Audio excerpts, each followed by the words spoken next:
सध्या भारतामध्ये म्हणजेच इंडियामध्ये सगळीकडे लोकसभा मतदान 2024ची चर्चा चालू आहे आणि त्यामुळे आपण वृत्तपत्र त्यानंतर टीव्ही चॅनल्स आणि मीडियामधून त्याबद्दलची अत्याधिक माहिती घेण्याचा आपण प्रयत्न करतो। मी सुद्धा या आपल्या यूट्यूब चॅनलमार्फत काही माहिती मी तुमच्यासमोर ठेवत आहे। आता ही माहिती दैनिक सकाळ या वृत्तपत्रामध्ये प्रसिद्ध झाली होती। या अगोदरच महाराष्ट्रातील एक प्रसिद्ध असं दैनिक आहे दैनिक सकाळ, त्यामध्ये आली होती। तर इथं त्यांनी म्हटलेलं आहे कोणत्या राज्यात केव्हा व किती टप्प्यात मतदान होईल, म्हणजे या ठिकाणी कोणत्या राज्यात आणि किती टप्प्यात आणि किती तारखेला मतदान होईल याची माहिती इथे दिलेली आहे। आणि कंसामध्ये तेथे लोकसभेच्या सीट्स म्हणजे आपण ज्यांना खासदार म्हणतो तर त्या खासदारच्या सीट्स किती उमेदवार तिथे निवडून येणार आहेत, निवडले जाणार आहेत हे सुद्धा दिलेलं आहे कंसामध्ये। बघा, पहिला आहे अरुणाचल प्रदेश 2 खासदार एकाच टप्प्यात आहे, 19 एप्रिलला मतदान। त्यानंतर आसाम 14 सीट्स आहेत 3 टप्प्यात, 19, 26 आणि 7 मे, म्हणजे 19 एप्रिल, 26 एप्रिल व 7 मेला। त्यानंतर बिहार येथे 40 सीट्स आहेत, 7 टप्प्यात एकंदर आहे, 19 एप्रिल, 26 एप्रिल, 7 मे, 13 मे, 20 मे, 25 मे व 1 जून। त्यानंतर छत्तीसगडमध्ये 11 उमेदवार आहेत, 3 टप्प्यात, 19 एप्रिल, 26 एप्रिल आणि 7 मे। त्याचबरोबर दिल्ली येथे 7 खासदारकीच्या सीट आहेत, एका टप्प्यातच आहेत, 25 मेला। गोवा येथे 2 सीट्स आहेत, एका टप्प्यात 7 मेला। गुजरात येथे 26 उमेदवार एकाच टप्प्यात 7 मेला। हरियाणा येथे 10 उमेदवार एका टप्प्यात 25 मेला। हिमाचल प्रदेशमध्ये 4 सीट्स आहेत, एकाच टप्प्यात 1 जून।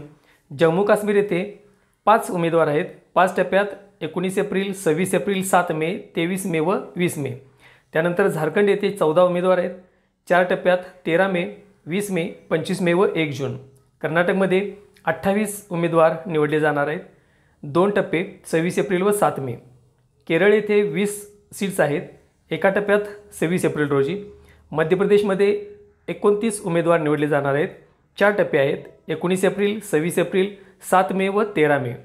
त्यानंतर आपलं महाराष्ट्र आहे, या महाराष्ट्रामध्ये 48 लोकसभा सीट आहेत, म्हणजे 48 महाराष्ट्रातले उमेदवार निवडले जातात। महाराष्ट्रातून 5 टप्पे केलेले आहेत, 19 एप्रिल, 26 एप्रिल, 7 मे, 13 मे व 20 मे। त्यानंतर मणिपूर येथे 2 सीट्स आहेत, 1 टप्पा, 19 एप्रिल। मेघालय येथे 2 सीट्स आहेत, एकाच टप्प्यात, 19 एप्रिलला। मिझोराम येथे 1 सीट आहे, 1 टप्पा आहे 19 एप्रिलचा। नागालँड येथून 1च उमेदवार एकाच टप्प्यात, 19 एप्रिलला। ओडिशा 21 उमेदवार निवडले जाणार आहेत, 4 टप्पे आहेत, 13 मे, 20 मे, 25 मे व 1 जून। पंजाब येथे 13 सीट्स आहेत, एकाच टप्प्यात निवडणूक आहे 1 जूनला। राजस्थान 25 सीट, 2 टप्पे, 19 एप्रिल व 26 एप्रिल। सिक्कीम 1 सीट आहे, 1 टप्पा, 19 एप्रिल। तामिळनाडू 39 सीट्स आहेत, 1च टप्पा आहे 19 एप्रिलला। तेलंगणामध्ये 17 सीट्स आहेत, 1च टप्पा 13 मेचा।